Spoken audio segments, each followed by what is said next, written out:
Welcome to Leadership Rediscovered. I'm your host, Laura Siebold, and today I'm very excited to be joined by Dr. Dick Riley. Thank you, Laura. Very, very excited to be here. Me too. Thanks for coming on the show.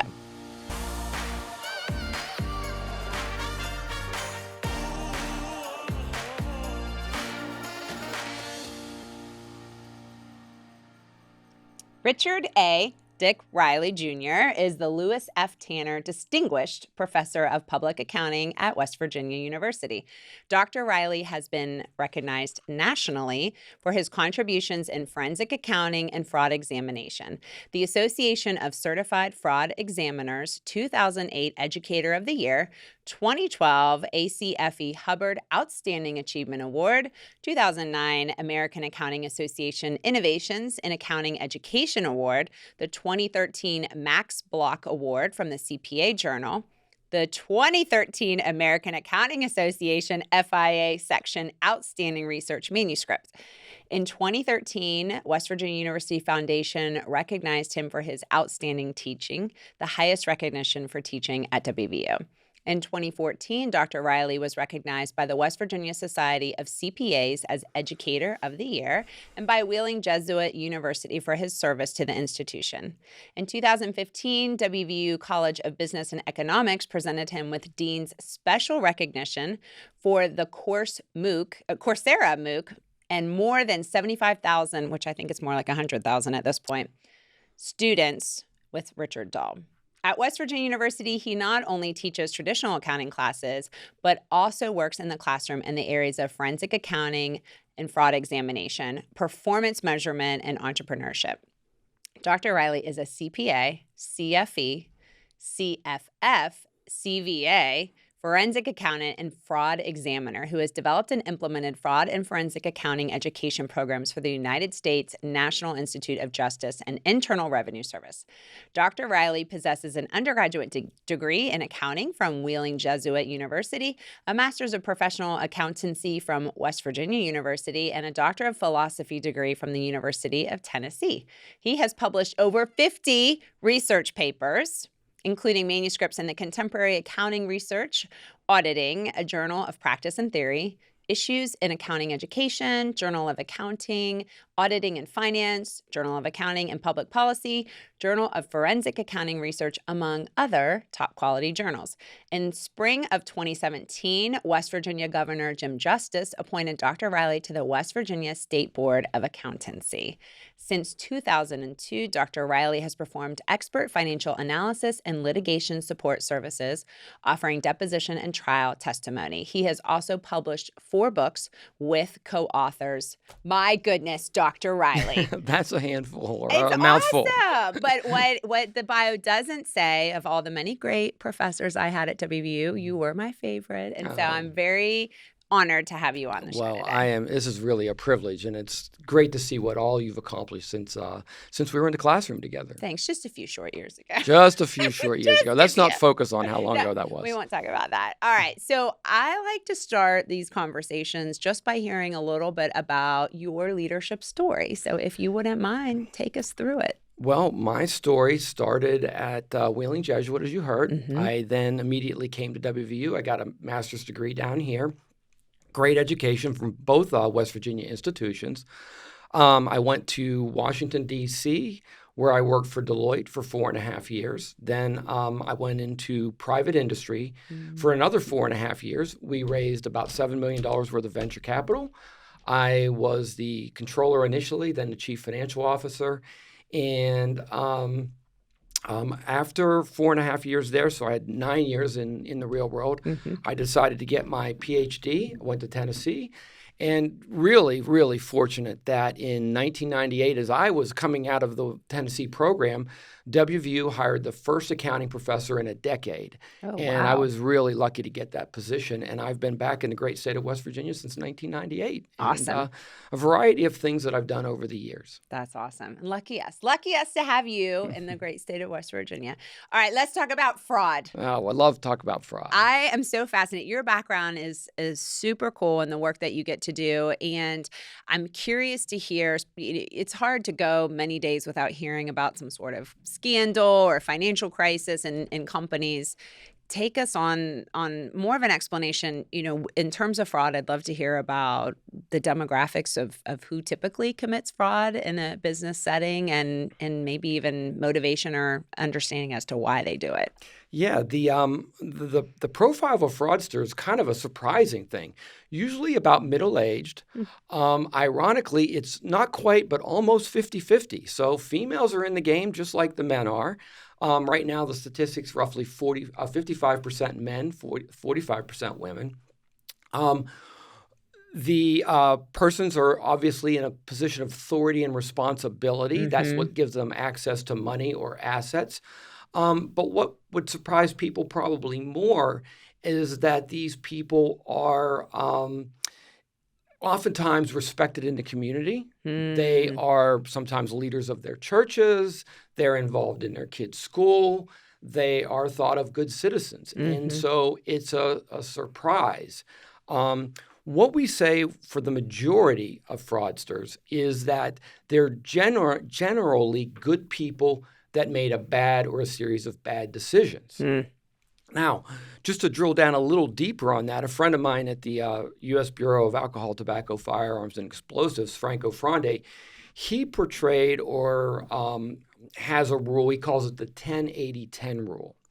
What he says is 10% of the people are purely good, always. They will never do anything wrong.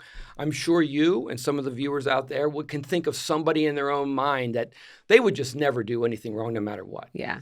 The other end of the spectrum, 10% are bad. Bad apples. Bad apples. We call them predators. They will always look for a scheme. They will always look for something to do. But there's 80% in the middle.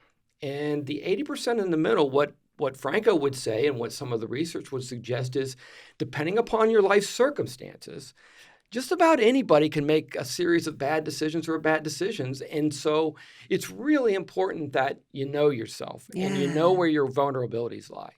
Over the years, people have asked me, well, where's your vulnerability? And I would say, my children. Yeah. If something happened to my children and I needed to get them medical, I mean, I'm not saying I would do it. Right. But if there was something that could push me over the edge, it might be my children. This is kind of a terrifying statistic because think about people listening. How many, probably 80% of the people listening, if not more, would say, I'm in the 10% that would never do anything bad. Right? We'd all like to think we're there, right? Right. But that's so fascinating. Yeah. So there's something called the fraud triangle. Okay. And the fraud triangle are three attributes that are sort of the precursors to having a fraud occur and somebody commit fraud. It's analogous to the fire triangle. For fire, you need some kind of a spark or a source. Right. You need a fuel and you need oxygen. So those three things create the ability to have a fire. Well, to create a fraud fire, you have a pressure. Children's getting sick. Maybe you've gotten yourself into lost your job, credit card debt, gambling debt, just spent more than you really should have. And you've gotten yourself into a challenge. So there's some pressure that can be solved with money. Then the second category or the second attribute is opportunity, the ability to steal or to take something and get away with it. So the perpetrator is not just looking about getting the money right. or the assets, but can I conceal it or hide it from everybody else so they don't see it? And the third is really the psychological or the interesting attribute. It's about the rationalization. How does a good person who makes a bad decision or a series of bad decisions get up and look at themselves in the mirror and say, I'm still a good person. And those are justifications like, well, I didn't get that raise I was entitled to. Maybe I should have been promoted. It's a big company. Nobody's really going to be harmed by this. Yeah, they'll be fine. They can, they won't go bankrupt if I take a few bucks. Exactly. Wow. And so they find a rationalization that allows them to live with their bad acts. Because again, most of these people are good people generally in their lives. You look at their life on the outside, you'd think there's nothing going on here. Yeah. But yet they've made a bad decision or a series of bad decisions, and it just hasn't ended well for them. Wow. And it's so interesting because I teach emotional intelligence training, and actually there's a study around the emotional side of behavior, and I can't remember the study off the top of my head, but actually when they look at behavioral aspects, a lot of times it's coming from an emotional decision, a last minute decision. I mean, I'd love to hear if you know any research on, whether some of these things are premeditated or more of a, knee jerk reaction to a situation. But from the emotional intelligence side, a lot of times that the study that I was reading was it was situations where people were making more of an emotional, a panicky type decision where they're not accessing the executive functioning parts of their brain that allow them to be, more logical and think through the consequences of the decision. So I'm not sure if that's, come up. I know the data might be different for you. No, you're absolutely right on. I mean, there's an example in a woman that I've had speak to my classes a number of times, and she would tell you that her start happened because she accidentally charged some personal vacation travel to her P card, her business credit card, and nobody noticed. Wow. And she thought, again, hey, I was working on vacation. I was, every day for 2 or 3 hours, I was on phone calls. I was trying to ski with my family. Yeah. I took my time out. Maybe they owe me. So, the next thing you know, you've got hundreds of thousands of dollars gone over a 2 or 3 year period. And the woman spending 18 months in federal prison. Wow. But I'm glad you shared that story because I think that's relatable and it's interesting. I think many people listening to this will probably be like, well, I would never do something like that. But, you can see where that one bad decision or maybe wrong turn then just slowly snowballs into something much bigger. Because I do think a lot of times when you hear about big scandals or, bad actors in a corporate setting, it's so extreme and ridiculous that you're like, I would never do that. But you just gave an example of a kind of a realistic scenario that many of us could find ourselves in. Absolutely. There's a couple things that I would say. One is, Wheeling College, Wheeling Jesuit, was grounded in a Jesuit tradition. And one of the things that the Jesuits, who were philosophers, would say is, one, know yourself. The first thing you can, and getting back to a little bit on the leadership discussion, you can't be a leader, you can't be successful unless you know yourself. So you really, really fundamentally have to know yourself. Yeah. But the second thing is, don't let it get started. If you're in that situation where there's an opportunity or something's happened, just don't let it happen. Yeah. We call that the slippery slope. Yeah. Once you're on the slippery slope, it's tilted down, it's icy, you're never coming back from that. So just, never make that first bad decision because once you've made it, it will never end. And again, for most people, it does not end very well. Yeah. Yeah. So if I think about maybe small business owners who have people working within their company that are doing, maybe financial transactions on their behalf, or leaders in organizations that, have a team of people reporting to them that maybe are, having opportunities to get themselves on this slippery slope. What are some things that, I don't know if it's prevention or even just red flags to be aware of for leaders and, and or business owners to maybe protect themselves and to create an environment where it's not as easy for people to get on that slippery slope? Well, from a leader, assuming you're more than a company of one and you're doing it all yourself, but you're relying on other people to work with your financial records, to have transactions in your bank account or credit card account. The thing you should do is make sure somebody's looking at everything at the end of the month. Okay. In accounting, we call that very simply separation of duties.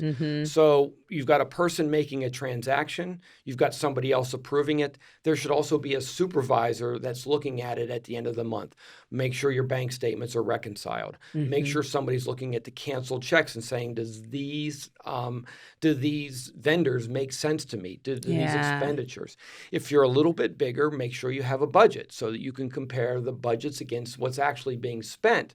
Because presumably, if you're a well-run company and you've got a pretty good budget and you think you know where your finances should be, and all of a sudden you see that deviation, right? We'll look into that deviation. Yeah.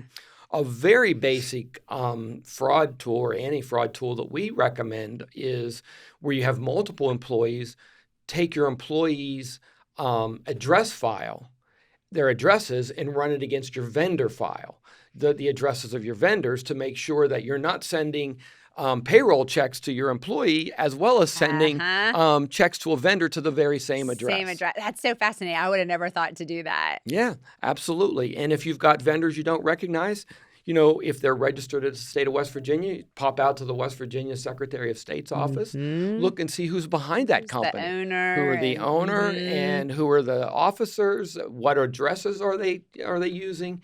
And so there's some very simple things that someone can do to protect themselves. Yeah.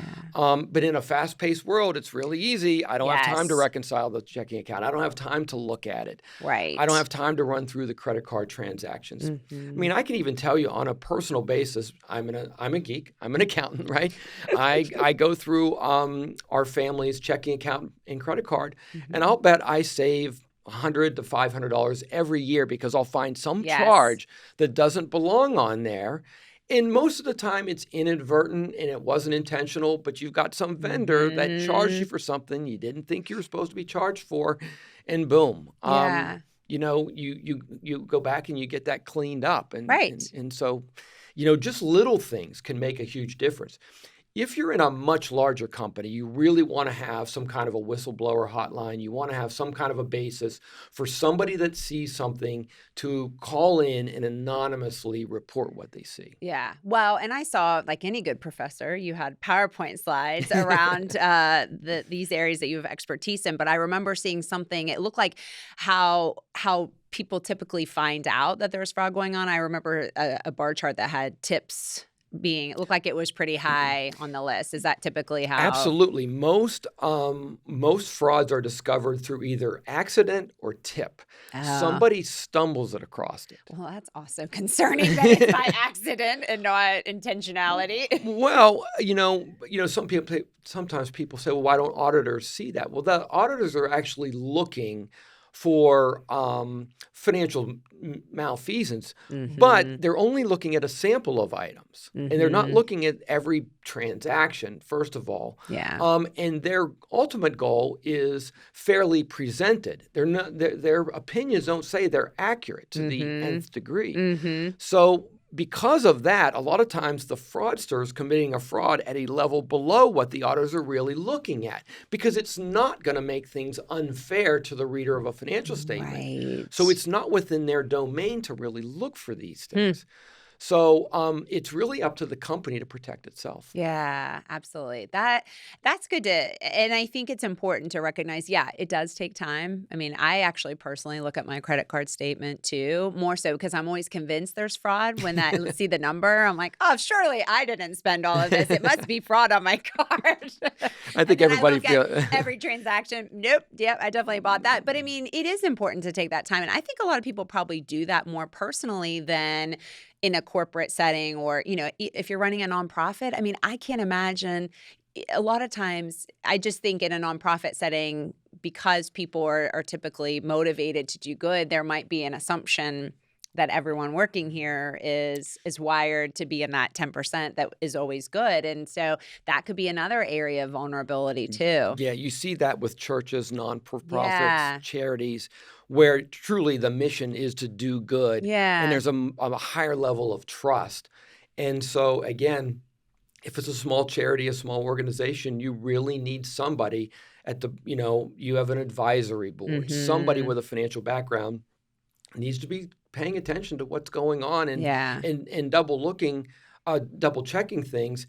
And that's also good for the employees. Right. Because if they know you're looking, they're less likely to make a bad decision, right? Yes. And so help people be good. Help people make the right decision. You're doing them a favor. In fact, the woman I was referring to earlier, that was her, main, when she gives a presentation, that's her main suggestion to business leaders is help your employees make good decisions. Yeah. Because they're, we call it a situational fraud. That 80% is a situational fraudster. answer, and just keep them off that slippery slope, help them make the right decisions. And knowing that there's a hotline, knowing that you're looking, that somebody's looking over their shoulder, helps them make better decisions.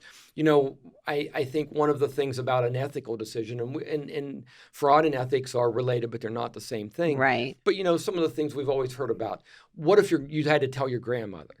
Yes. Right? Yes. What if it was going to appear, what you did was going to appear on the front page of the newspaper? Right. Would you still do it? Yes. And so you know, those are some things, help that employee or that underling understand that, you know, you really don't want to make this decision. Yeah. Well, and I think about putting those checks and balances in place. Like you said, you know, create a better environment or conditions where it's not so easy to do this. And I think it also shows that you care too. Yes. I care about this as a company. This is maybe part of our corporate values or whatever the case may be. But this is something that we pay attention to because we care about it. It's important to us. Absolutely. I mean, you know, having an open door walk-in policy. Talk to me about anything at any time. If you've got a problem, I want to know about it. Because again, how many problems even in your own life, you know, and the listeners out there, once I talk through it, you know, you have a child, I have children. One of the things we do as parents is just talk to our kids about the problem that they're having,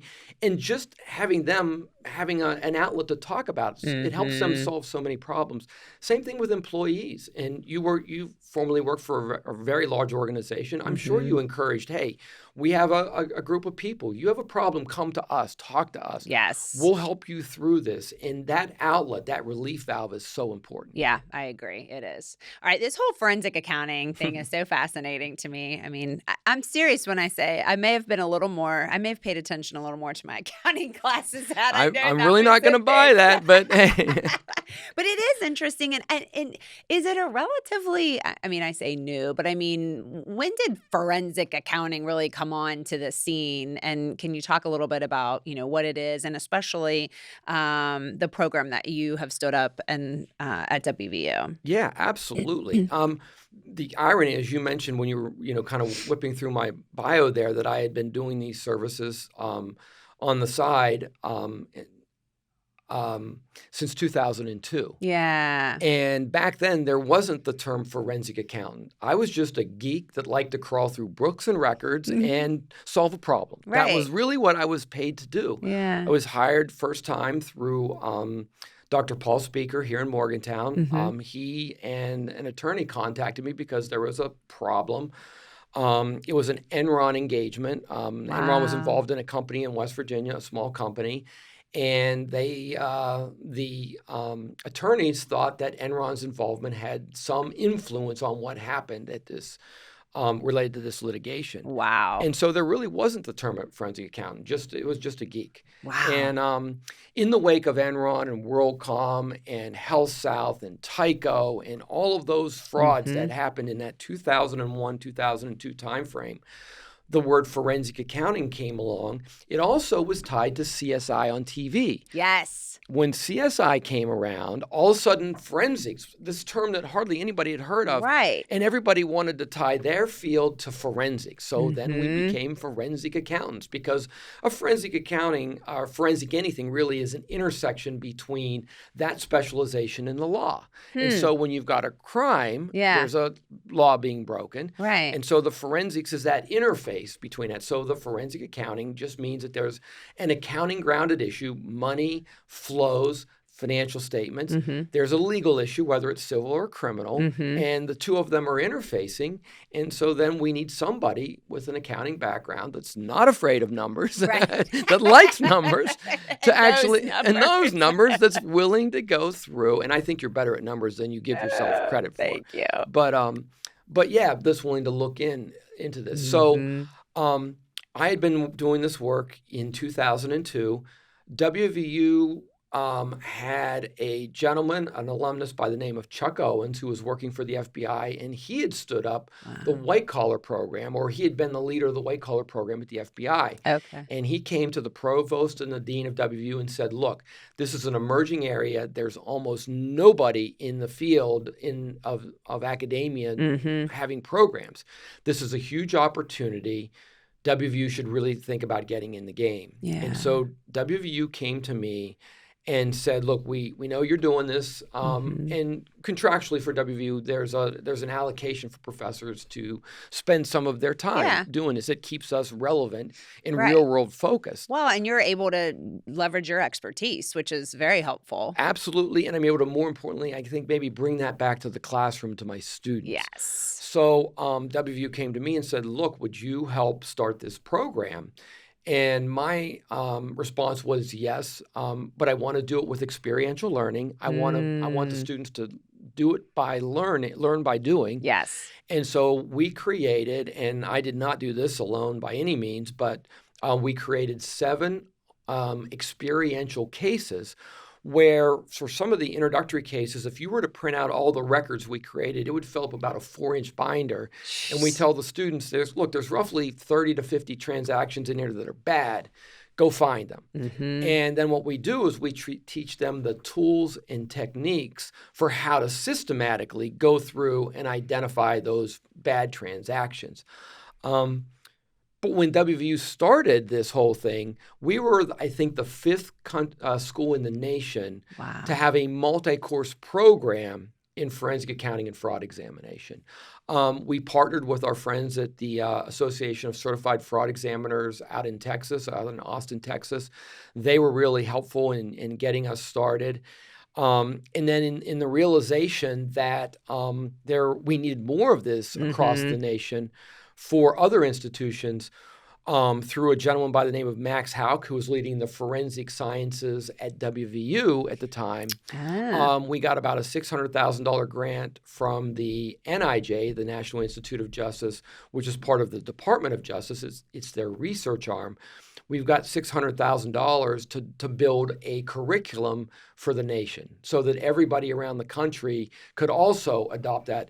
And we really focused it upon entry-level skills that people needed. Yeah. And ironically, when another professor contacts me, they want to start a program at their institution, that's the first document I give them, even though that was done in 2005. Mm-hmm. Some of the basics that we did back then are still very relevant in today's world. Yeah. And do students, and that's cool because I didn't realize, even though you stood it up for WVU, it's something that's going beyond WVU now, Oh, yeah. which is incredible. Yeah, by last count, we haven't looked for a few years, but there are over 200 programs now around the nation that were doing this.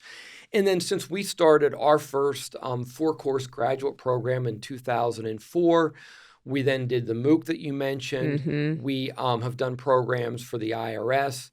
We converted that 4-course graduate program to a full course, 10-course master's degree. Okay. We've now increased the number of courses from 4 to 7 in our master's program. So we have 7 courses devoted to the subject matter of forensic accounting and fraud examination. We started a PhD program, and that PhD program has a specialization in forensic accounting. I think that's the only PhD program in the nation that has a seminar on research related to forensic accounting and fraud examination. So it's been a heck of a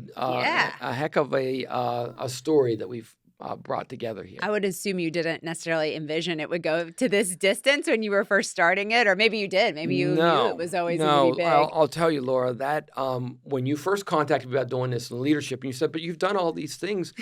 And I'd like to say that, yeah, we had this big vision for what we could become.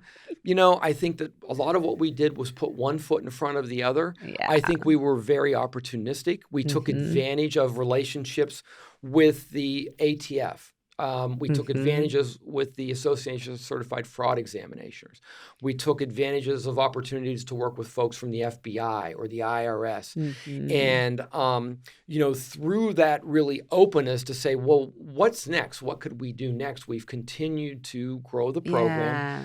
Now we've had over 600 students graduate from the various WVU programs.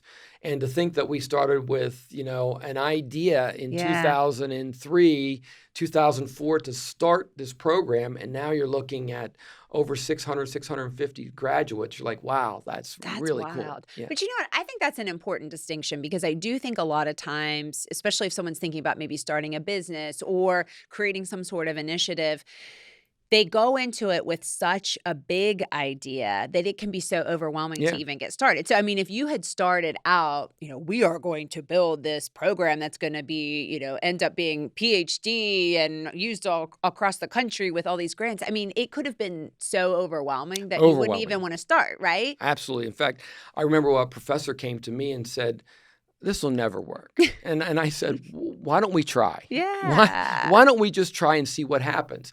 And if we hadn't just taken that first step, Yeah. we'd have no story to tell today. That's amazing. That is such a good lesson, I think, that can be used in so many. It can go in so many different directions. But I mean, just thinking about, starting small, doing the next right thing and taking those baby steps. And it can end up, if you continue to invest in it and grow and let it evolve, it can turn into this huge, amazing thing. Yeah. And I think the other thing that's important is to strive for very high quality, but not perfection. When you're starting something out, it's always going to be flawed to some degree and need to improvement. And I've also seen paralysis by analysis, never getting started because I'm looking for the perfect way the perfect product, the perfect way to launch this. Well, there is no perfect way. So be opportunistic, take that first step and see where it goes. Maintain quality, always maintain quality. Yeah. And then, I know I sent you a slide deck beforehand because that's what geek professors do. We send slide decks. I loved it. But you'll in part of that slide deck where I showed the story for our forensics program, in the bottom right, you also saw that there were about 15 partnerships that we maintained. Yeah. That we didn't do this alone. We did this with people in the industry. We did this with people that were smarter than we were, and we weren't afraid to ask for help and to work with other people. And that's really smart important too. Yeah, leveraging those partners and, like you said, not trying to do it all on your own. Yeah. It's amazing when you ask what people are willing to do to help you out. They think, oh, that's a great idea. Sure, I will help you out. Yeah, they want to be a part of that too.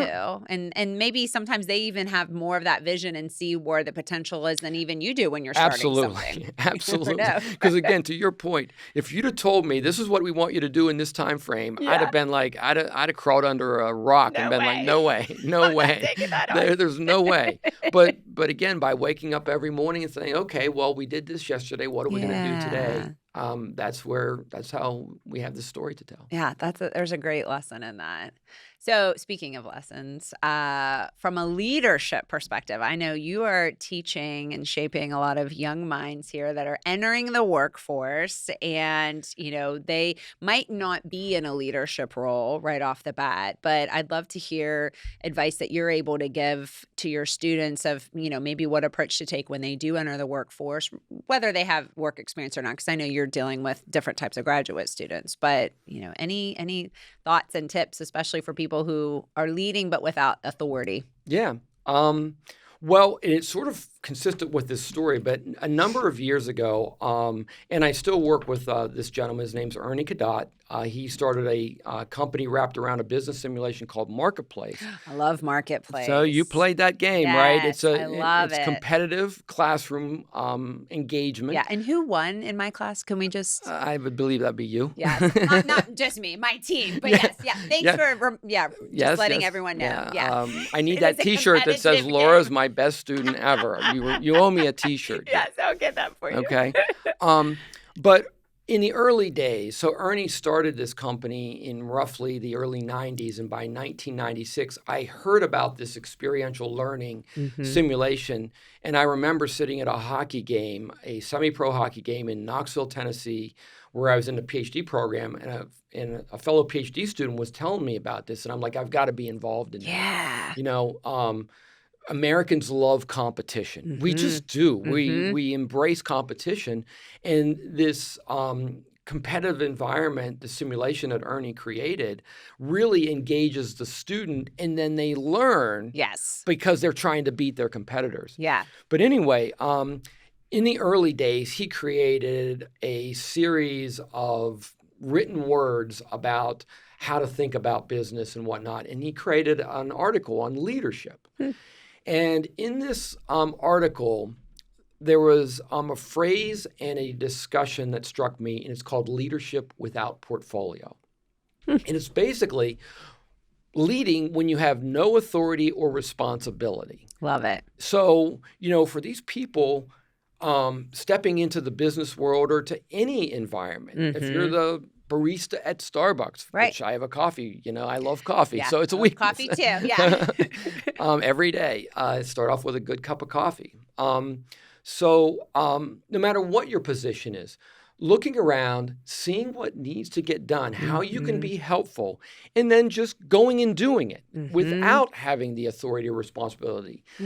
Without necessarily asking somebody whether I can do this or not. Just saying, I see this needs to get done and go do it. I'm going to take care of it. I'm going to take care of it. Yeah. And I think it's really important that there's a downside to that. You don't want to take on responsibilities or authority for something you might not have the competencies for. Yes. You might not be really ready maturity-wise in your career. So be careful. You don't always like, well, I did this and you should be happy about it, because you may have made it worse than, if you're not careful. Yeah. But 9 times out of 10, if you start by that Jesuit belief of knowing yourself, knowing, it's kind of a personal SWOT analysis. What am I good at? What are my weaknesses? You leverage that, and you have this idea of leadership without portfolio. And you say, I'm going to go ahead and take care of that, and nobody needs to ask me. I'm going to get that done. And the irony of that is leadership with portfolio leads to portfolio. People around you, they recognize that. And Laura, I mean, I've watched you over the years. You've been a very successful professional in the community. And I know that once you hear the term leadership without portfolio, you realize you did the same thing, right? That's where your career was at. Yeah, it's just figuring out where you can add value and help out, right? Regardless of whether it's in your job responsibilities. That's that perform other duties as assigned, or maybe not assigned. But yeah, and I think knowing yourself is very key in that, and knowing your motivations about why you're doing that. If you're doing things because you're just trying to get noticed or, not good. That's not good. But I mean, my mom used to always say, when you go somewhere, make that place better when you leave than what it was when you came. Yes. I would babysit a lot. That was like probably my first job. And she'd say, if you get to the house and you see there's dishes in the sink, do the dishes. Right. When they come home, they won't have to worry about that. Is that the job of a babysitter? Not necessarily, but she's like, find opportunities to make that place better. Yes. For being there. And I think that's when you identify opportunities of, there's a need there, there's a gap, and I know myself well enough to know I can fill that gap. I think that does demonstrate leadership. Absolutely. And when you're the babysitter, you're not getting her checkbook out and paying the stack of bills you see on the counter, right? You're doing the dishes. You're doing the things within your domain that you're competent for. Yeah. But there are definitely things as a babysitter, as you point out, that you can get done. For sure. And I like this. I'd like to ask you a few more questions. I'd rather put you on the other end of this conversation. Enough about me. Let's talk about you. We can do that on the next episode. All right. Well, we have started, pretty specifically down this leadership path. So I do want to hear, what is Dr. Riley's definition of leadership? Well, I'm going to give 3 attributes that I think are really key to leadership. Number 1 is accepting authority and responsibility. Number 2, to solve challenging problems. And then 3, it's usually on behalf of others. Yeah. Not always. I mean, sometimes people face very tough problems of their own. Right. And they need to solve them as well. But generally with leadership, you're thinking more in the context of accepting authority and responsibility to solve a challenging problem, which means if it was easy to solve, anybody would do it. True. Right? Yes. And usually on behalf of others. Yeah. I like that definition. Yeah. So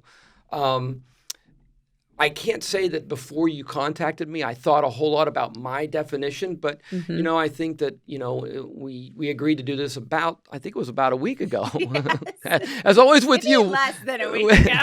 What have you done for me lately in the way we interact with each other? Yeah. But I have thought about it and kind of noodled because one of the questions you handed me in advance to think about was, well, what's your definition of leadership? And I'm like, I don't know that I've ever thought about that. I've been doing this leadership without portfolio. The whole forensic initiative was really a leadership without portfolio. Right. But that's not a definition. So really, what is leadership? Yeah. And you'll remember this going all the way back to your marketplace days in the classroom. we focused on 3 attributes when we got feedback about how you contributed to your team, and it was related to teamwork, leadership, and professionalism. Yeah. The professionalism, we think about accounting as being a profession, Sure. the CPA, but really what professionalism is about is accepting accountability for good outcomes, for high quality work. That's really about professionalism. Yeah. And then, of course, naturally, part of that 3-point evaluation of your contributions to your team beyond professionalism is leading or leadership. And then the third is teamwork. And people are sometimes like, well, how does teamwork fit into leadership? Well, all good leaders understand that they don't have all the answers. Yes. And when you don't have the answers, you need to step down and be a teammate, support somebody else who does have that leadership skill. And at the same time, with portfolio or without portfolio, there's also times when your skill set, doing the dishes, for example, well, I'm really good at that. Yeah, exactly. I can load that dishwasher. Exactly. But yeah, so where your skill set lends itself to stepping forward. Yeah. And so when those 3 things come together, teamwork, leadership, professionalism, where professionalism really means accountability, accepting authority and responsibility for something. When those 3 things come together, most times really, really good outcomes occur. Yeah. And what's ironic is you think about your team experience, and you pointed out, yes, your team won. Yes. Love Go that. team. Go team. But you had a great team. We did have a great team. And that means that everybody was a good teammate. Yes. Everybody had their chances when their skill set. For you, I guarantee you, when the presentation to the venture capitalists as part of the competition occurred, I know you stepped forward on the presentation side. You're very, very outgoing, and you're a very good presenter. And then there's that accountability. Everybody said, you know what? I will get this presentation done by Friday at 5 o'clock so everybody else can look at it and give their feedback and contribute. And so, that accountability is about doing what you say you're going to do, when you say you're going to do it, and doing it at a high level of quality. Yeah, high standards. And that is, I think, so important to think about, because I do think sometimes people chase, more formal leadership roles in an organization because they either want a title and or a salary that comes with it. And yes, you may have a bigger title or a bigger office or, a better salary, whatever the case may be, but there's a lot of responsibility and accountability that comes with that as well. There are expectations. Yes, absolutely. And that's really, it's really important to understand that leadership comes with accountability and authority. And when you take a leadership position, you get that promotion, you're accepting both. Yes. Right? It's not just the title. It's not just the salary bump that you might get for something, maybe the bonus opportunity. It's saying, you know what? I'm going to do this job. I'm going to do it well. I'm going to do it at a high level of competency. And, and if things that go well, I'm going to be proud of those, but I'm also going to accept that responsibility when things don't go well. Yes. And accepting responsibility is sometimes falling on a sword, but it's also about saying, okay, but we're now going to fix it and make it better. Yes. We're really going to dig in even deeper now and try and have a better outcome the next time we do this. Yeah, absolutely. But it is taking that ownership. There's a book and a concept that I love. It's by 2 Navy SEALs, but it's called Extreme Ownership. I don't know if you've ever heard of it or not, but it's a great book, and there's a whole company, kind of built around this model. But it's basically, hey, if you're the leader, the buck stops with you. Right. And so if a mission fails or something doesn't go the way it's supposed to, you can sit down and point fingers and try to say, well, was this person's problem? But you've got to also look in the mirror and figure out, hey, I'm ultimately responsible because I'm the leader of this team. I have that authority, but I'm accountable to these people. So where did I go wrong? What did I not do? And how can we fix it moving forward? But what's my part in all of this? Yeah. And leadership isn't about either end of the spectrum. It's not about saying it's not my fault because you're the leader, you are responsible. Yeah. But it's also not about just saying, I'm just going to fall on the sword and live with it, and we're just stuck with this result. Yeah. No. Leadership says, I'm going to fall on that sword, but I'm going to figure out another path forward to ensure a better outcome. Yeah, absolutely. Well, you have such an impressive career, and one of the things when I think about you, I think about credibility because you're rock solid. And I am so curious if, as you look back and reflect back on your whole career, any thoughts or advice about, especially people that are maybe starting out or, wherever they are within their leadership experience, but just ways to build credibility or thoughts around, how to be someone that people want to put in a position of authority and responsibility. Well, I think it starts with doing those little things, just seeing what needs to get done and getting them done. And to your point, don't be looking towards the promotion or the pat on the back. Yeah. You're just saying, this needs to get done, and I'm just going to go ahead and do it. Yeah. And making sure that those little things that you do turn out well. And make sure they're within your lines of authority. You shouldn't be writing checks for when you're babysitting because you saw some bills on the counter. That's such a good analogy. I love that. You really need to say, okay, I can pick up the dirty clothes. I can do the dishes. I can maybe get a load of laundry doing if it's, all whites and we don't bleach, it's nothing. It's not the favorite dress of the mother that's living here. But within those lines, just do those little things and do them at a high quality and do it because it's the right thing. And people will notice. I've told my kids since they were little, always give 100. We always say 110%. Of course, there is no extra 10%. You can only give 100%. Mathematically, that doesn't work. But I can tell you that there have been multiple times across my career where somebody will say, you did this 5 years ago, or you did this in a class, or you said to me this in an office meeting that we had, and, it had such a huge impact on me. And I'm like, wow, I just mentioned that. And so I didn't know it was going to have an impact.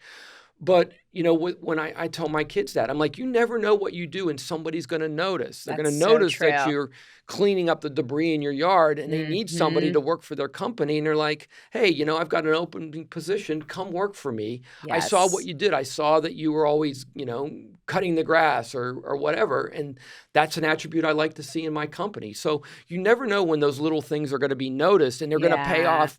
Not just now or to that next promotion, but 5-10 years down the road, it can have a huge impact on your life. Yeah, that is so true. I think I've read a definition before about integrity, and a lot of it is, what you do when no one's watching or when you think no one's watching you and how you behave, character, all those things. That is so true. And you never know when you're going to have an impact on someone or, hopefully a positive impact, and who's watching in those moments when you don't think anyone's watching. You really don't know who's watching. And what you're surprised at is people are watching. Yes. People do pay attention. Yeah. And they do notice. Yeah. Oh, you're such a gift, Dr. Riley. So are you. Let me just flip that back at you here.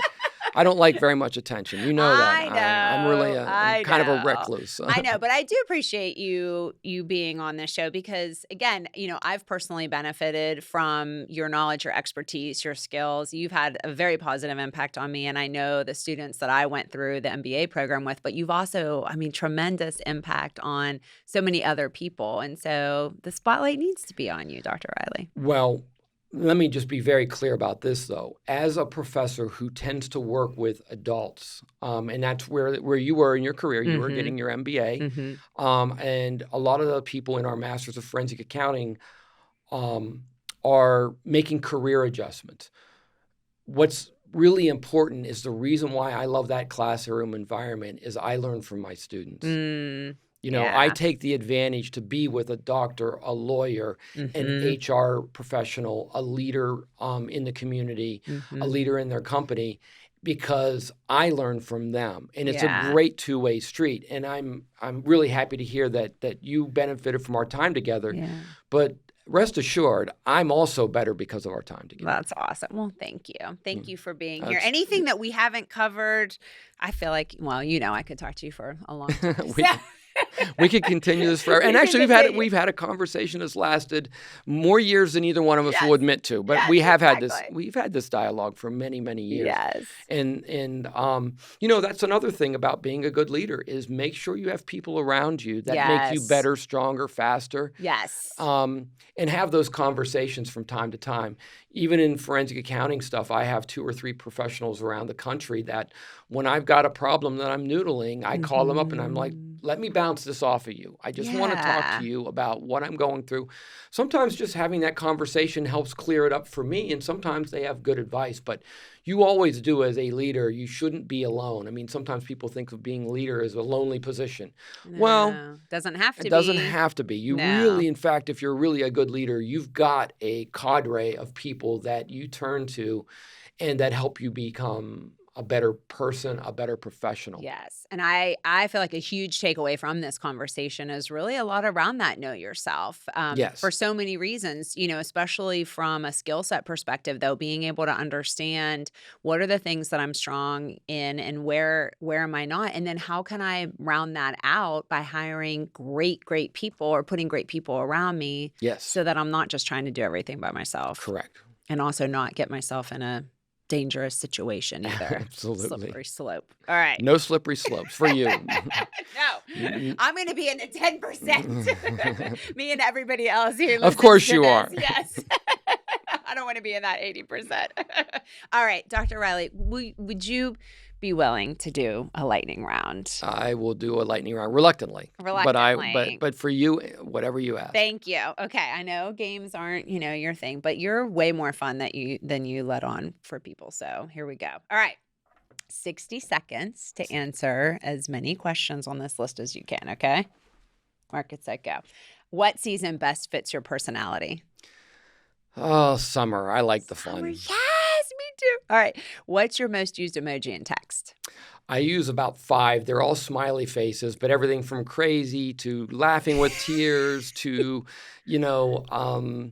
just as basic happy. But my daughter actually gives me grief because she's like, we get the same 5 emojis from you all the time. But they're happy ones. Generally happy, but with a variety of feelings that go with those. I love it. What book, song, movie, or podcast has had the greatest impact on your life? Well, I'm a deadhead from back in the 80s, going back to the 60s. But when it comes to books, 2 books really, really influenced me. One was 7 Habits of Highly Successful People, Stephen Covey. Stephen Covey, yeah. Still a great book. Yeah, that's a timeless book. That's a timeless book. And the other one was by Dale Carnegie on how to win friends and influence people. Yep. And another timeless book. Whoop. Keep going. You've had enough of me, I see. This conversation is over now. But the Dale Carnegie, I tend to be, I kind of joke that I'm a recluse or, kind of introverted. Yeah. And people are sometimes surprised by that. But one of the things that the Dale Carnegie, How to Win Friends and Influence People, was about conversations. And the main emphasis that I took away from Dale Carnegie was being a good listener. Yeah, that's awesome. Aw, thank you again for being on the show today. This has been just lovely. Well, lovely thank you. Talking and to thank you. you for all you do for our community. Well, absolutely. Greatly appreciated. Happy to do recognized. it. All right, thank you. That's all the time we have today, folks. Until next time, shine bright, everyone.